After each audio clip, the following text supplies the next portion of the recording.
Hello there! Here we are, almost finishing this 5th day of conferences.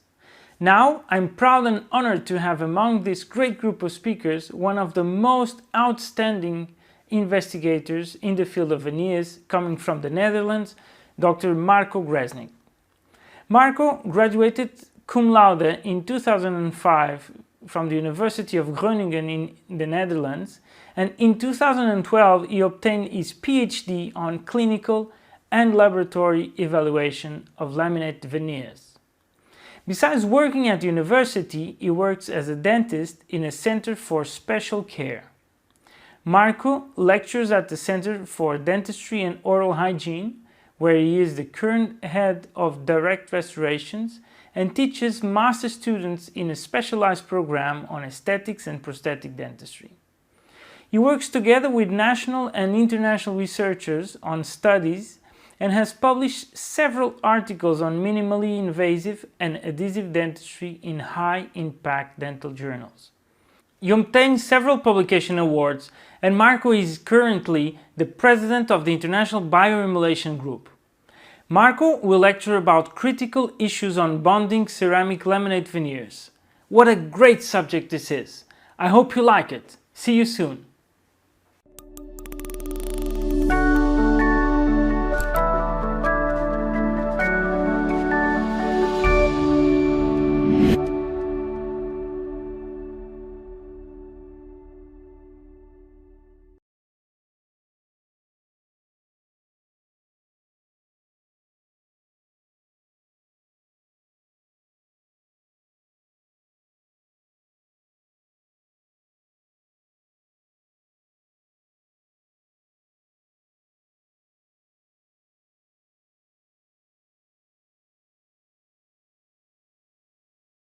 Hello, I'm Marco Gresnicht. I'm a dentist and researcher from the Netherlands.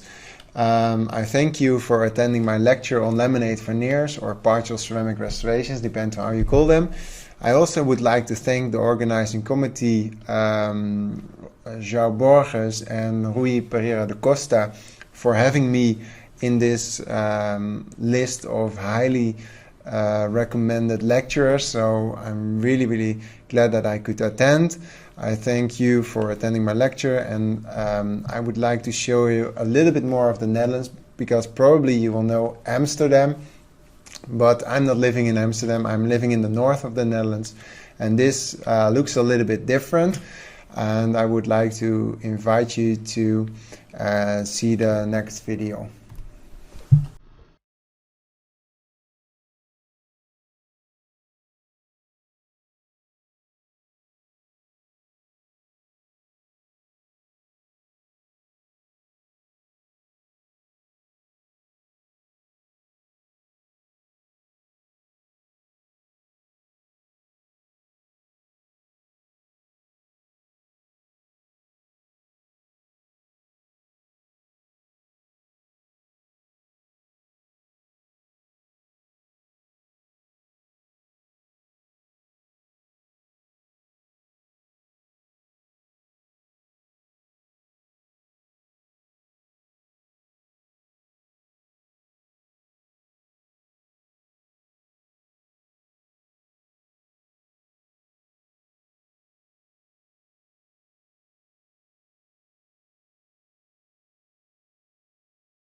So yeah, that was a small introduction of our beautiful north of the Netherlands.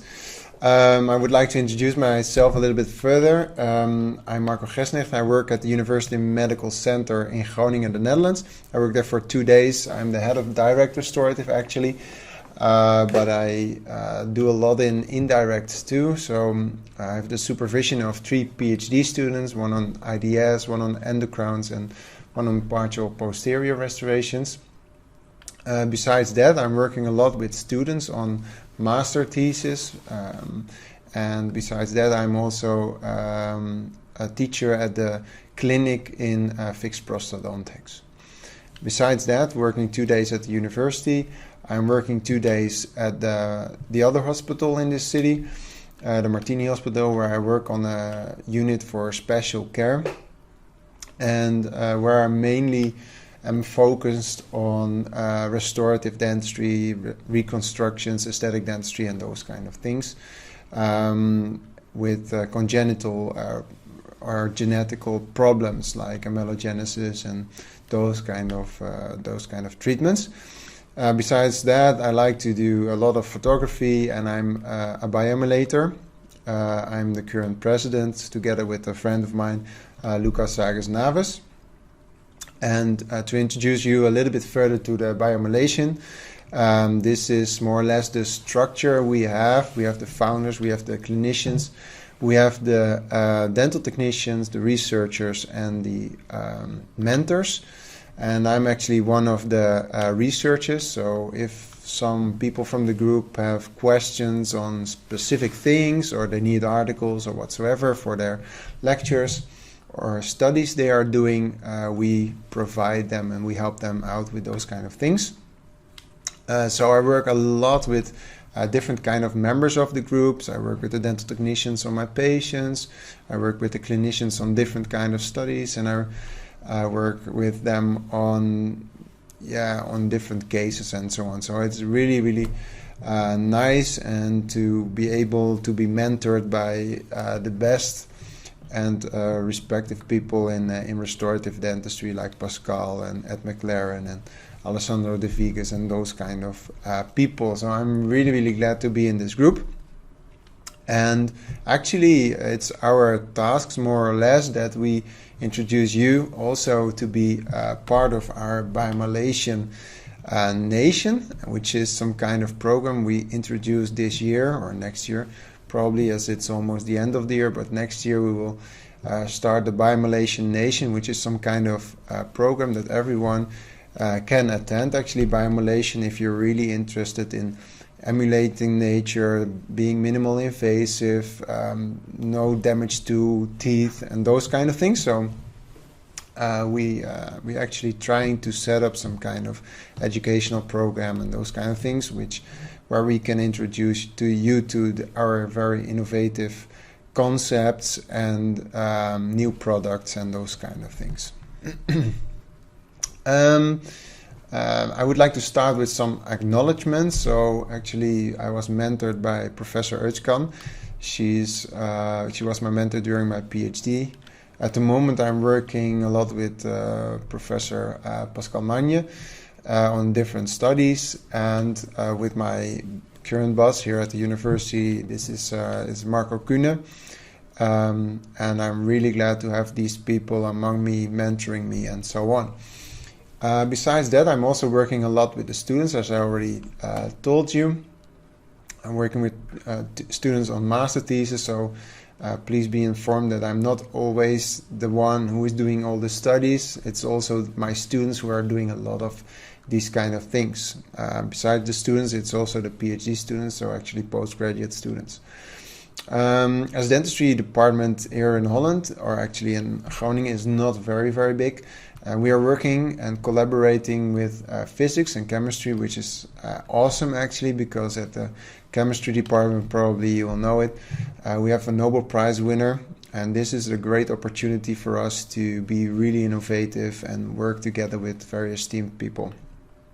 Besides that, we are collaborating with other international universities, and this is also a great chance for us to improve and so on.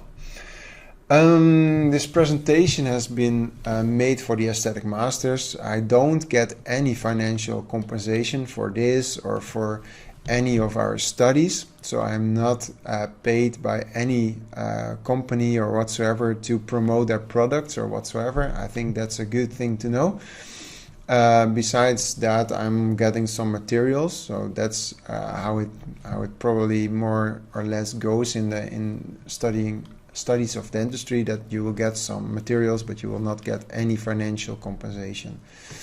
All my pictures are not photoshopped, so they're real, and I try to be as real and honest in dentistry, and to be supported by research. That's actually my main focus.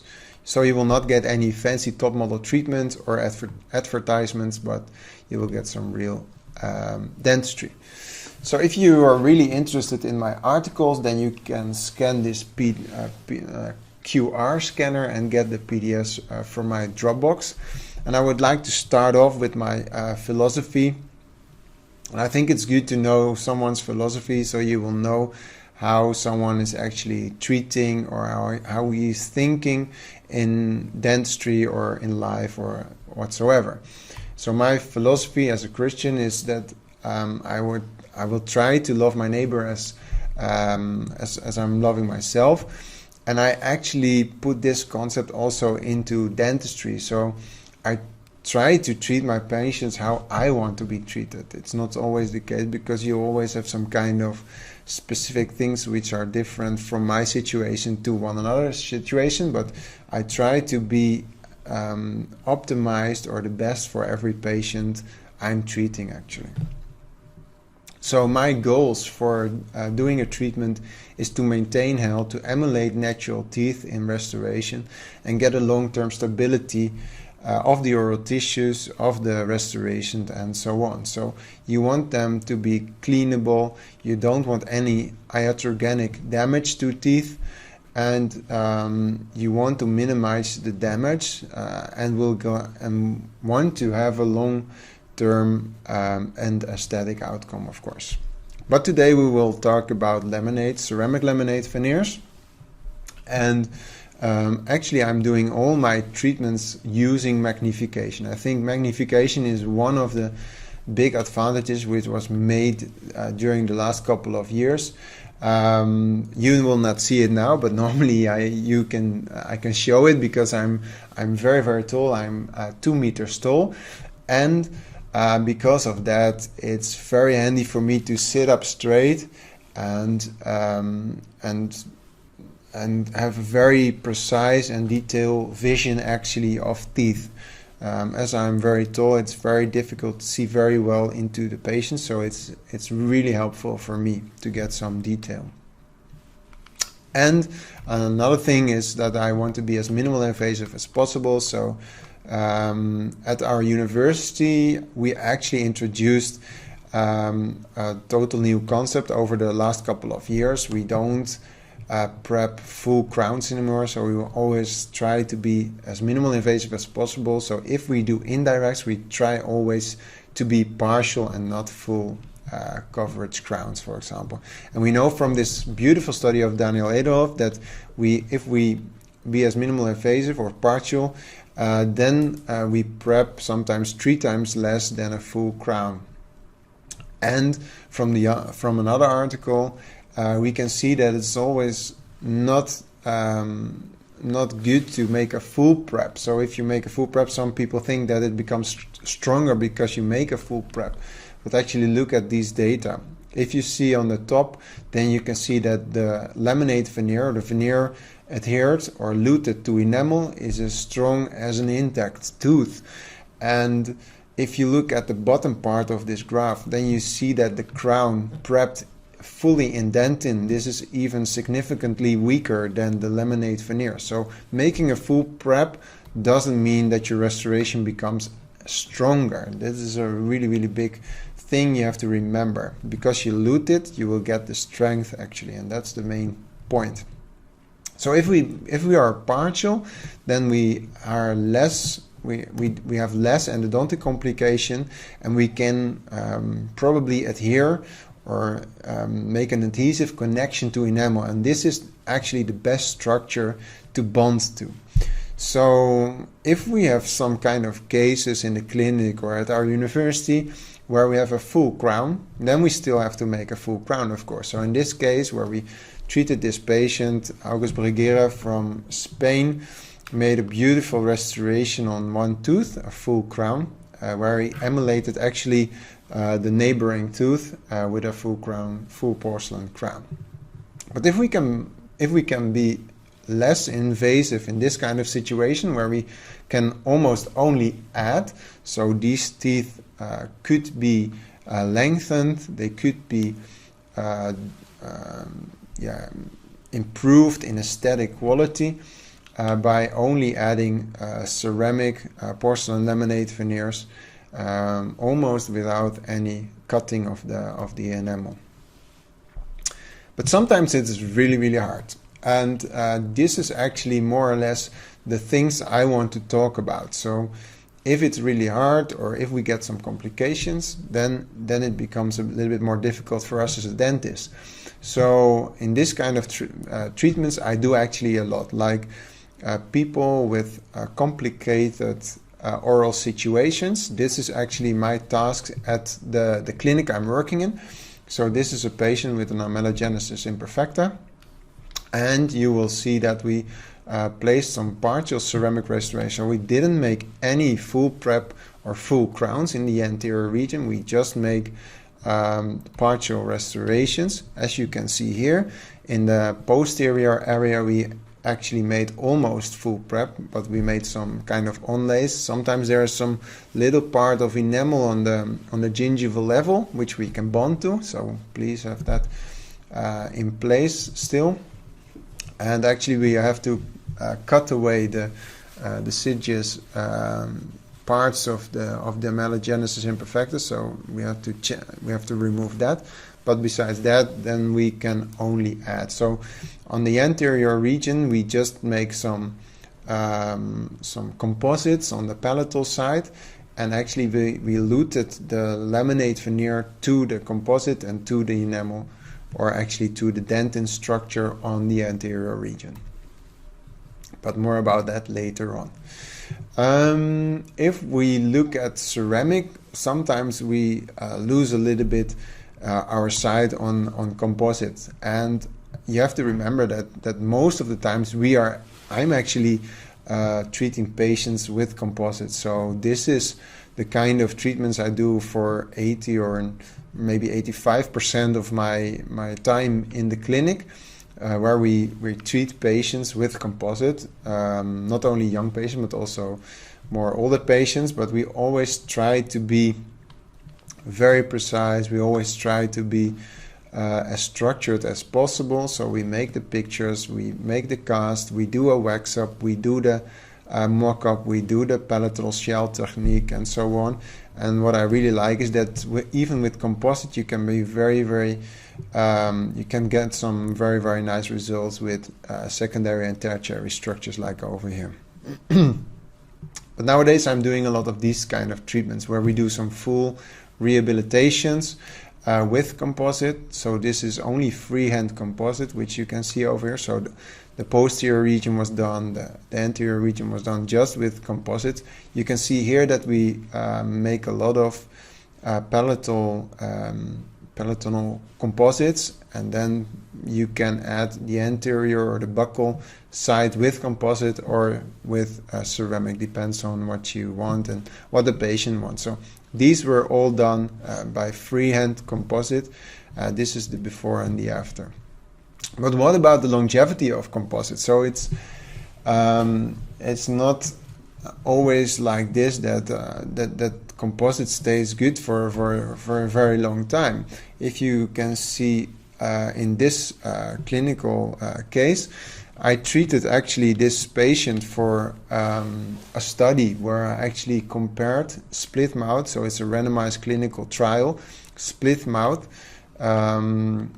trial where we actually put 3 laminate veneers of ceramic and 3 laminate of indirect composites next to each other in one patient. And this is actually the 6-year follow-up of this case.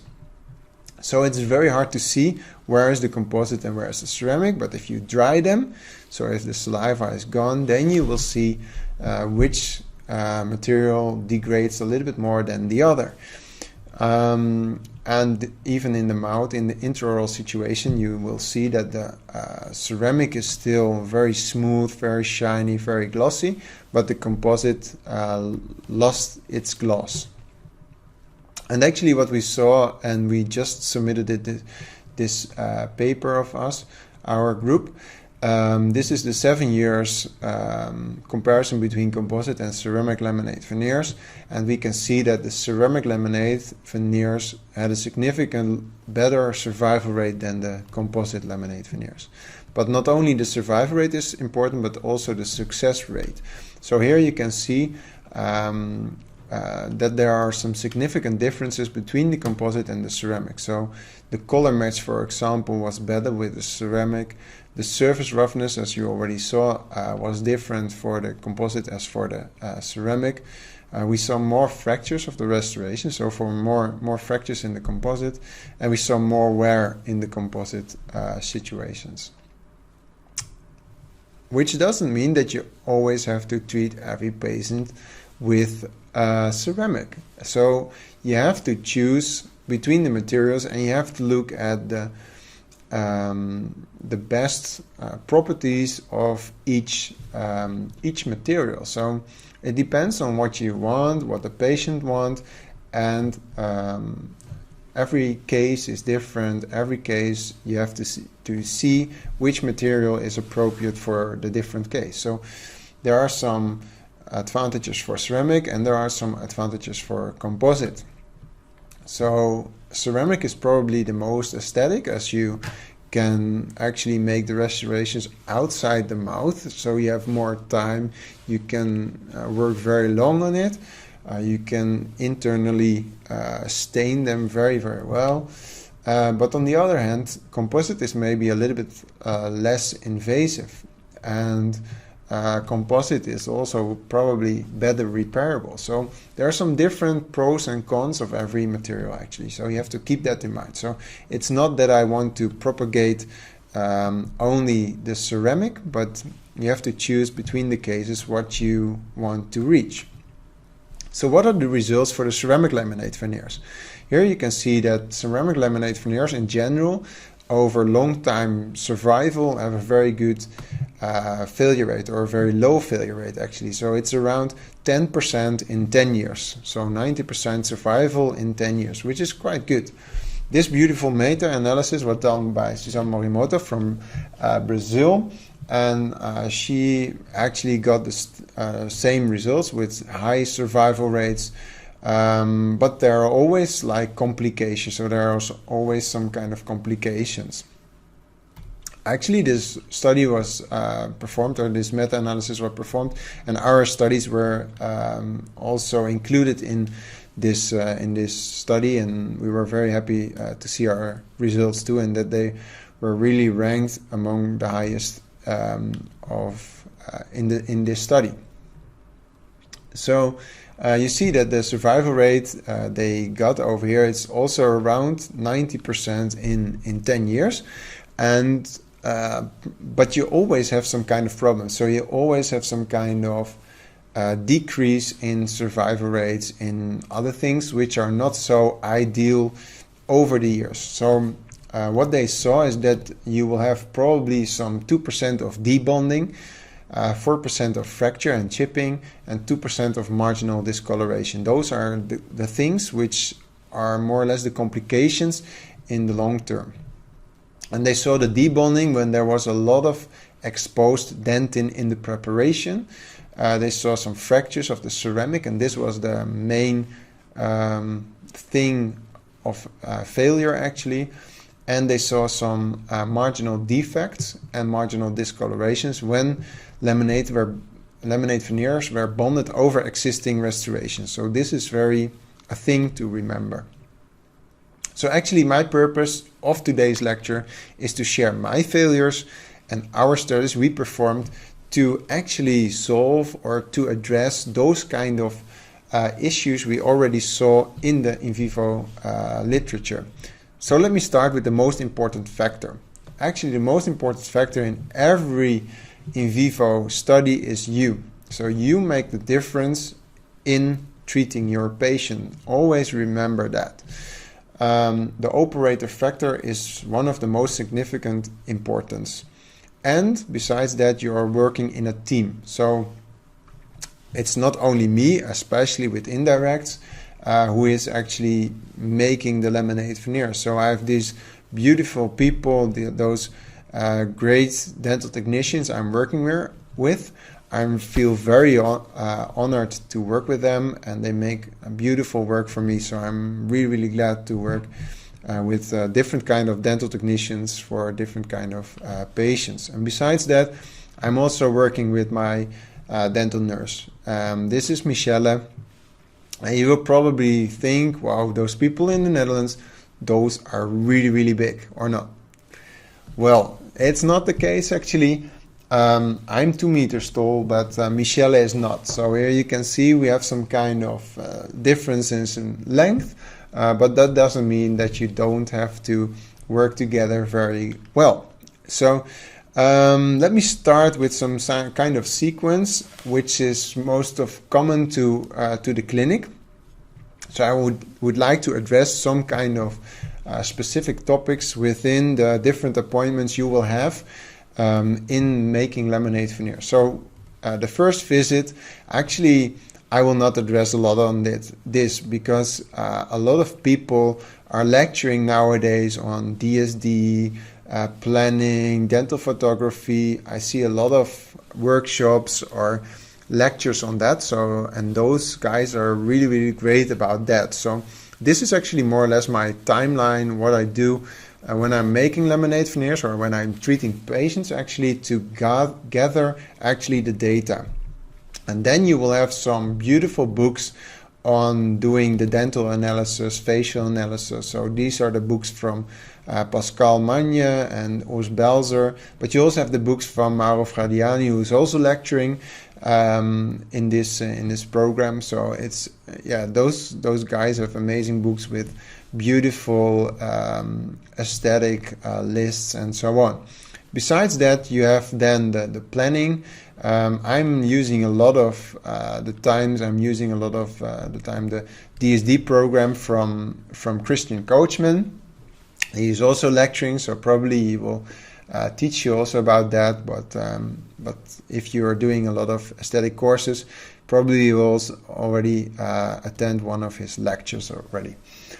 After that, if we gather all the information, you have to make some kind of treatment plan, and my treatment plan is more or less based on two parts. So you have the initial part, and then you also have the restorative part, which we will actually do ourselves. After that, after you did the intake, then you will proceed with the second visit, and the second visit will more or less look like this. So you will have the wax up back from the dental technician. You can make the mock-up to show the patient and to evaluate what you have planned actually, and then it's actually more or less copy pasting the mock-up to the ceramic. So it's not that difficult anymore. But within the preparation, we have some kind of specific things which are really important. So if you have some preparation on the proximal side, probably you will know that most of the times we have some composite restorations, as we are making laminate veneers over existing restorations, or probably palatinal backings if we do a full rehabilitation or an increase of the vertical dimension. So we want actually to cover the existing restoration. So you can actually end just before the restoration and in the restoration, or go over the restoration. I will later on address that I will not remove every composite restoration and make a full prep or so. So I never make full preps when we are actually having existing restoration, but I just leave the existing restoration is in place and I make my laminate veneer prep in this kind of existing restoration. So here you can see one of the examples I just treated in our clinic, where we actually build up the palatinal side with a direct composite. As you can see, this is a freehand direct composite on the palatinal side, and we actually made some porcelain laminate veneers on the buccal side, so these were actually glued together. And I will address in the second half of my lecture how we actually have to bond our restorations to the composite. But sometimes we also end up into dentin. And we already saw that if we have some dentin, then we will probably have some debonding now and then, because the adhesion to dentin is not really ideal for indirect restorations. This is probably what you will experience in the clinic, or what you will know from literature, or what you have seen with your colleagues. So actually I had the same kind of experience with one of my cases too. This is one of my PhD students, and I actually, when she still studied, was an undergrad, I made 2 laminate veneers for her. So I actually removed the old ones, made some new ones 6 years ago. These were ceramic laminate veneers, but actually on one day I got this this message from my colleague Erik Meisberger, and what you can see is that one of the veneers came off. And actually they want to joke with me because you will not see it in this picture, but they want to cement it with a carboxylate cement, and I'm not really glad when my veneer falls on the ground and actually breaks. So a debonding is more or less ideal because you can reattach it actually to the tooth most of the times. So after 2 years, actually this was a debonding, and from the literature you can see that dentin get more failure than enamel, and you will see when you take a close look at the failure, which is really important in my opinion. So don't always wave or way back the failures, but have a look on it. What went wrong? What could you improve? What was the case? What did you do maybe not so good, or what was the problem with that? So over here you can really see that if you take a close look, that the detachment was from the dentin side actually. And then actually I started reading on immediate dentin sealing. And an immediate dentin sealing is an adhesive application after preparation in dentin and before making the impression. And what you will actually try to do is to hybridize the top layer of dentin before it is collapsed or destroyed. And Pascal Magne, he has a beautiful DVD with 21 advantages of making an immediate dentin sealing. And I have just summed up 4 of these kind of advantages. So you can diminish the post-operative sensitivity.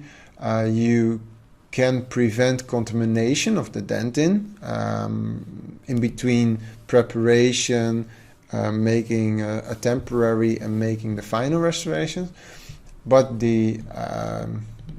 I think one of the most important factors is that you can increase the bond strength to dentin, and you have a more smoother surface. So actually it's not so difficult. It's not that you have to get some machines in the house which are really expensive or so.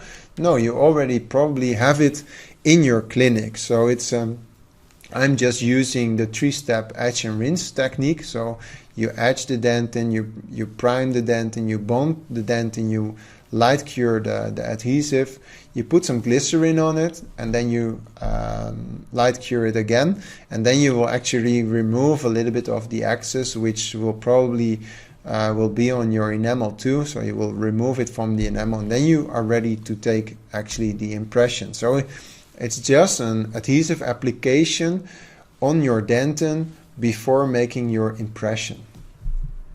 So when I read this article for the first time from Pascal, I was really impressed, because the DDS, the normal, as you can say, adhesive procedure when you're making adhesive restoration for indirect restoration, he got 2 to 12 megapascal. But if you actually include an immediate dent in sealing, we even get a very, very significant different bond strength of 55 to 58 megapascal, which is a huge significant difference. After that, we did some kind of simple study with 2 or 3 of our students, and this was actually recently submitted to the journal, and where you can see that we also obtained differences between the delayed dental sealing, so the normal adhesive cementation, or including an immediate dentin sealing. So the immediate dentin sealing really makes a difference actually in these kinds of bond strengths, as you can see over here between the DDS and the immediate dentin sealing groups. But that doesn't mean probably that you just have to see if it's also clinical relevant. So actually what I wanted to do is some kind of study where we're not only doing bond strength studies, but we also wanted to see if it really helps in probably the application of laminate veneers. And this study was published last year in Dental Materials. And we made 5 groups. The first group with just preparation in enamel, which is actually the gold standard for laminate veneers. Then we had a second group where we actually made a partial preparation in dentin on the cervical area. Then we make a full prep in dentin, like you saw actually with my PhD student with the debonding. And then actually we redid group 2 and 3, but then with the application of an immediate dentin sealing. You can see this is a very difficult kind of study, because you have to collect 50 sound central incisors with similar kind of size, no endodontic treatment, no composite restorations or whatsoever in it. So it's very difficult to actually do these kind of studies. But besides that, you also have to do a lot of invest a lot of time, as we made actually 50 laminate veneers, which is not very cheap. So we made 50 laminate veneers. We all adhered them to the tooth. Then we aged them by doing a thermocycling aging, and then actually we fractured them. And these were our results. So we actually obtained a significant differences between the 3rd and the 5th group, or between the 3rd and all the other groups, because when you have a full dentin preparation and you didn't do an immediate dentin sealing, then the bond strength, the fracture strength, is actually not so good as the other group. So if you have a large surface of dentin, it's better to make an immediate dentin sealing. So if you only have a small part in the cervical region with dentin exposure, probably it's not really indicated to make an immediate dentin sealing at that time. But if you have a large dentin exposure, it really is, as you can see in this study. So this was actually one of our specimens from group 3, and the total laminate veneer came off. You can see that the bond failure was actually on the dentin side. And this is actually one of our specimens from group 5, where you can still see that there is still some immediate dentin sealing and cement on the dentin. However, the dentin always remains the weakest link in this whole connection. Then actually we have the 3rd visit. So the 3rd visit consists out of different kind of parts actually. So we have the removable of the temporaries, we have to fit them, we have to condition the ceramic, condition the tooth, we have to lute them, and then we have to finish and polishing them. So actually the 3rd visit mostly consists out of adhesive application or adhesive bonding of the laminate veneers to the tooth. So we have to condition on one side the ceramic, and on the other side we have the tooth, which we have to condition. And for the ceramic, it's already known for a very long time that we can just get some very good retention or actually bonding to ceramic by application of an hydrofluoric acid etching. and we have to actually remove the debris, the glass which came off actually from the ceramic by using phosphoric acid for cleaning or an ultrasonic bath, as you can see over here. Then we have to use a silane to make actually the connection between the anorganic and the organic part of the adhesive actually, and then actually the ceramic is ready for bonding. But on the tooth side it's a little bit different. So we have two different kind of substrates now. So we have the enamel and we have the composite, the existing restorations for example, or we have the immediate dentin sealing. So most of the times we don't have any dentin left anymore because we covered it with the immediate dentin sealing. So we have two different kind of substrates which we have to condition. I'd like to clean my restorations, or actually my tooth, after debonding of the temporaries with sandblasting. So I use this kind of system, the AquaCare, where we actually spray or actually clean the surface very well with this beautiful device, and you can see that the preparation is really cleaned and there is no remnants of luting cement or of parts of temporaries left. So from 1955, Michael Bwonecker wrote this beautiful article on how to bond actually to enamel. So this is probably not so new anymore. We create an increase in the surface area, we make some undercuts, and we actually have a better wettability. But on the other side, we also have the composite, and I already mentioned that to you that we have the existing restorations, the class 3, class 4s, which have to condition, and we have the immediate dentin sealing, which have to reattached. Actually, we have to improve the quality of bond. And actually, my professor, my mentor, Mutlu Özcan, she made a lot of articles on this, on composite bonding, and this is one of her articles where she actually saw that the silica coating and using a silane really improves the bond strength even after different kind of aging procedures. So from our group, we actually promote the use of air abrasion or sandblasting by the application of a silica coating sand. So it's not an alumina oxide sand, but it's a different kind of sand. And here you can see that the sand, the white middle part, it's actually an alumina oxide particle, but on the outside is a red kind of surface modification, and this is actually the silica part. So if you actually sandblast the composite, you will get some roughening of the surface, but you will also get some attachment of the silica part on the composite. Here you can see how the grains look like, so the stones more or less, if you can see on this electron microscopical picture. This is around 60 times of magnification, but if you zoom in on one of these particles, then you can see that you have these whitish balls. And these whitish balls, these are the silica parts.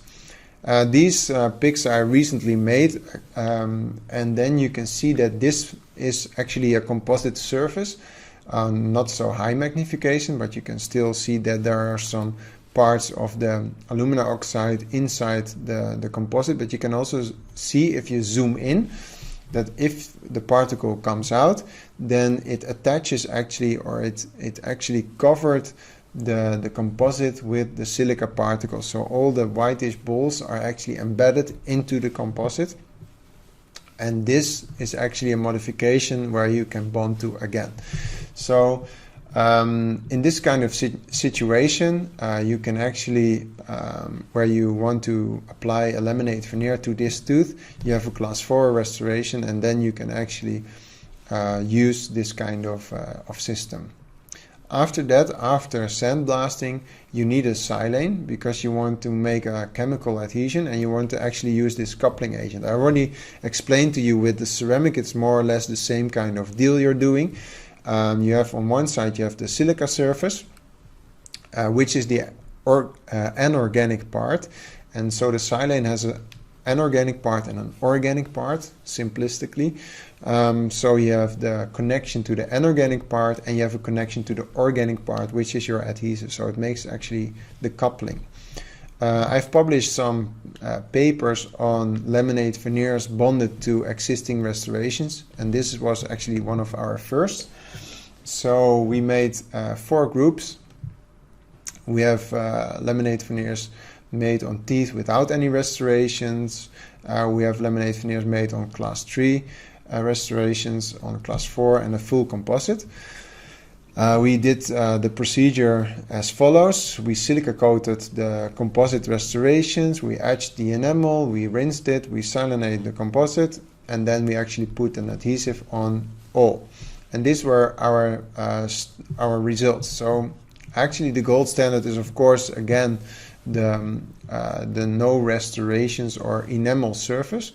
But actually, if we see on group 2 and 3 that if we have 2 class 3 restorations on both sides or 2 class 4 restorations on both sides, that we can still obtain some very good fracture strength results. So by applying this kind of treatment, so the sandblasting on the composite restorations, we actually increase the bond strength of our connection to the composite restorations, and it's even a little bit more weird. So if you look at the specimens, one of the specimens from group 3, where we actually applied 2 class 4 restorations on both corners of our central incisor, and here you can see that the ceramic part is still attached to the existing composite restoration. So it's still attached where it actually detached from the enamel surface. So this was actually very strange to us, and we were really excited that this was actually the case. So then we thought, well, why not studying this too in a clinical research? So we made this next study. We published it in Clinical Oral Investigations. We made a prospective clinical trial on 20 patients with different kind of surfaces, so with and without existing restorations. Of course, more with restoration, because you don't always have laminate veneers on teeth without any restorations. And here you can see the clinical procedure we did. So we actually sandblasted the existing restorations with the silica coating system. We rinsed everything away, so there's no debris on the tooth anymore. We actually did then the phosphoric acid on the enamel. We rinsed that away too. We dried it very, very well, so we don't have any water on the tooth. And then we actually silanate the existing restoration, and we put bond after drying it for 3 to 5 minutes. Then we put the bond on it, and we actually are ready to cement our laminate veneers. And we obtained actually some very good results. So we didn't saw any differences between the laminate veneers bonded to existing restorations or actually without the restoration. It was even the strange thing which happened actually in our in vitro study. This is the result we also obtained in our clinical study. So over here you can see that we we had a failure, of course. We had different kind of failures, but we see that the part which is still attached to the tooth, the ceramic part which is still attached to the tooth, this was actually bonded to the existing restoration. So we didn't see any different kind of failure. So if you have some existing restorations, please don't make a full prep or a full crown restoration anymore. Leave the existing restorations. If they are good, just bond the laminate veneer on top of the existing restoration. You have to cover them, of course, because you don't want them in your site, but you can actually bond them very good. So this is actually the 8-year follow-up of this study. So we're actually following up on all our patients, And you can see there is no big differences between cementation to the enamel or to the composite restorations. So summarizing, conditioning our tooth would be for enamel dentin and immediate dentin sealing or existing restoration is first to sandblast or to clean it. The immediate dentin sealing needs a silica coating of 2 to 3 seconds, very short because you don't want to remove the immediate dentin sealing. Silica coating on the existing restoration can be longer. Then you want phosphoric acid etching on the enamel or on the dentin if you have any still. And then you silanate actually the immediate dentin sealing or the existing restorations. You put some primer on the dentin if you have any dentin left, and then you will put the adhesive on all. Then the last part, which is the cementation of the laminate veneers, and I think this is a very interesting part I have to mention as a last topic for my lecture. So this case I actually treated some years ago. This is the initial start. This was just the post-op, and this was actually the 8 years follow-up on your right side. And you might think, okay, this is the 8-year follow-up. It doesn't look too bad, but if you actually using a microscope and you zoom in on the edges, then you can see there are things happening. So you will have some discolorations on the margins, and these are actually the parts which will change the most. And at the time I was doing, or actually I was cementing or luting my laminate veneers like this. So actually I bonded them underneath or with the isolation very well. I actually light cured them for a very short time, so it was the tack curing, and then I removed them with the scaler or with a scalpel or so, and then I actually light cured them again. So I was using the technique a lot of people are using nowadays with short light curing and then actually increased light curing. But look at this. Look at this. If you look at the margin now, then you can see some opening of the margin after removing of the excess of the luting agent actually. So this is not so good, and probably this is due to the plasticity of the composite, which is actually torn out of the margin by using this tack curing mode. So actually I presented this last year on the AAD and I got some prize for it, where we actually looked with my student Peyman Razavi on the marginal quality of laminate veneers, and we looked at the viscosity of the cement and actually if we should remove everything or use the tack curing mode. I know this technique is not really new. This is actually already done for a very long time. I think Mark Friedman was the first to write this in one of his articles in 1987. And actually one of his sentences was this, that a common misconception is that extremely low viscosity resin must be used to eliminate the potential of breakage. So using a very flowable composite or cement must be used to actually prevent laminate veneers from breaking.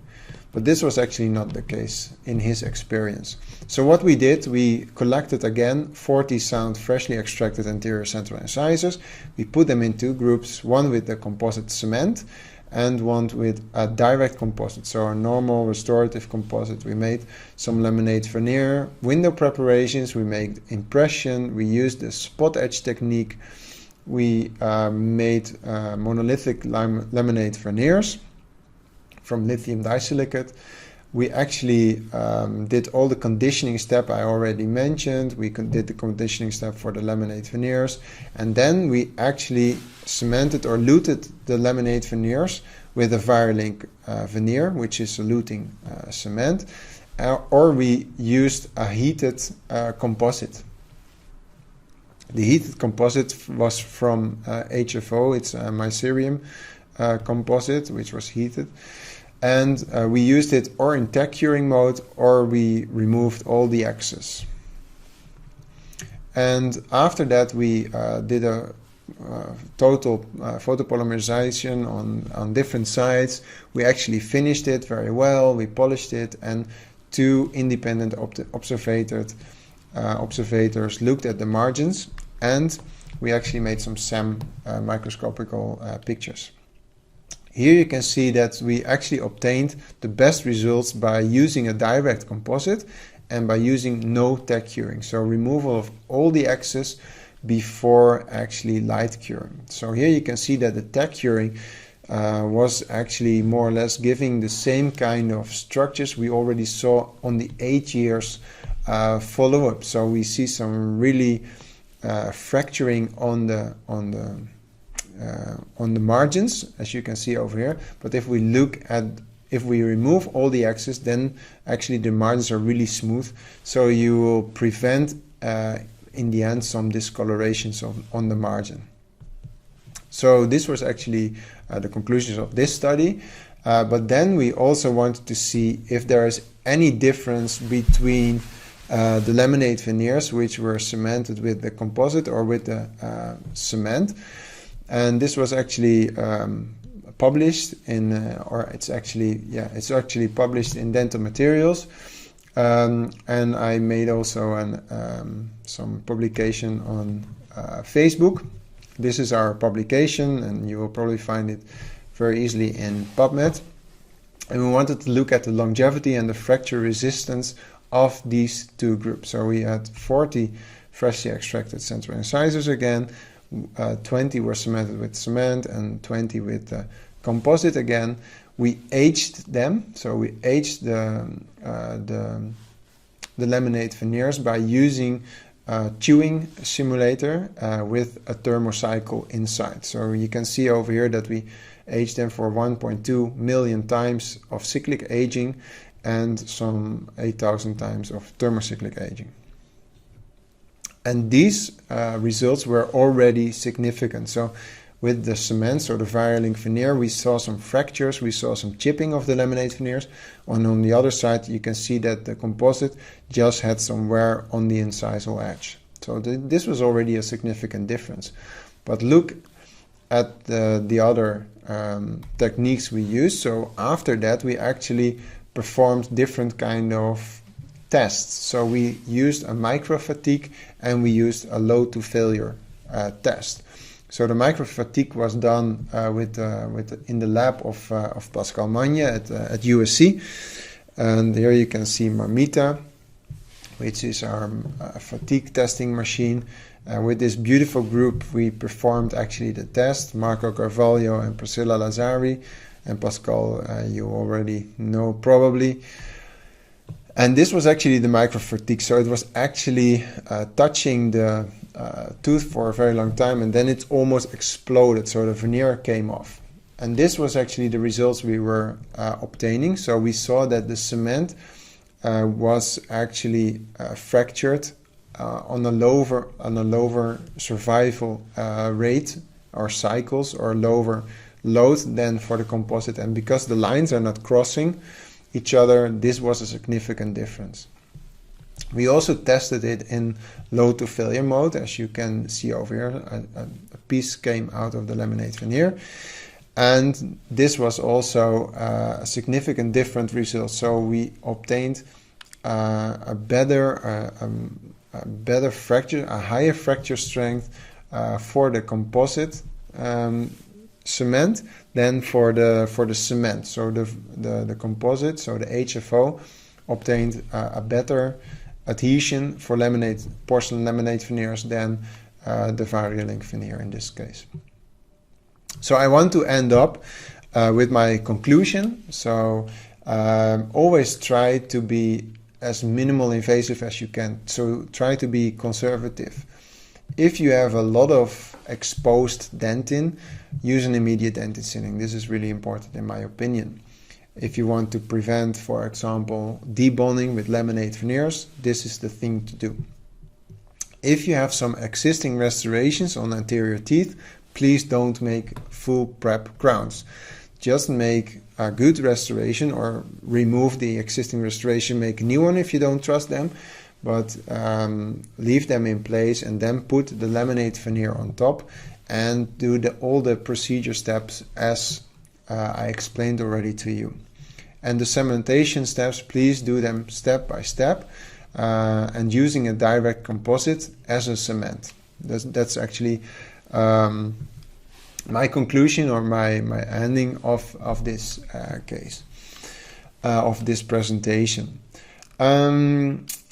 I think sharing comes from the heart, and I think this is really important. So I would like to thank you for attending this lecture, for listening to my studies and what I taught to you today.